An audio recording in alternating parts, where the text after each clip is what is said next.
আপনারা যেমনটি জানেন আগামীকাল কিন্তু বসন্ত বরণ উৎসব এবং একই সাথে ভালোবাসা দিবস। এই ভালোবাসা দিবসকে কেন্দ্র করেই কিন্তু বিভিন্ন জায়গায় ফুলের দাম কিন্তু আকাশ ছোঁয়া হয়ে থাকে। চলুন আমরা শুনে নেব এমনই একটি ফুলের দোকানের কর্মকর্তার সাথে তাদের কি মতামত। অন্যদিকে থেকে এখন 3 ডবল হয়ে গেছে ফুলের দাম আজকে থেকে। এই কারণটা হচ্ছে আপনার 14 ফেব্রুয়ারি উপলক্ষে নতুন নতুন জারবেরা আসছে, থাই গোলাপ আসছে, চায়না গোলাপ আসছে। নর্মালি সবসময় 15 টাকা 20 টাকা করে থাকে। এখন আজকের বাজার হচ্ছে আমাদের কেনা আসছে এটা 30 টাকা 40 টাকা করে। আপনি কি মনে করেন এই দামটা কি আবার কমে যাবে? হ্যাঁ, এটা অবশ্যই কমবে। দর্শক মণ্ডলী, আপনারা যেমনটি শুনতে পাচ্ছিলেন যে আগামীকালকের দিনটিকে ঘিরেই কিন্তু বর্তমান ফুলের বাজারে এতটা দাম।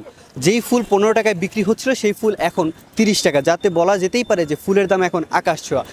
সর্বশেষ একটি কথা বলে দিতে চাই, দিনের পরেই যেমন ফুলের দামটি কমে যাবে, ঠিক আপনার ভালোবাসার মানুষটিকে বসন্তের শুভেচ্ছা জানানোর জন্য যেই মাধ্যম হবে এই ফুলটি দিনের শেষে ঝরে যাওয়ার মতো যেন আপনার ভালোবাসা যেন ঝরে না যায়।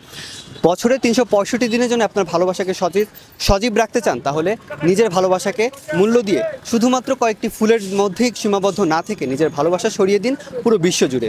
মিনহাজুর রহমান, প্রহর টেলিভিশন।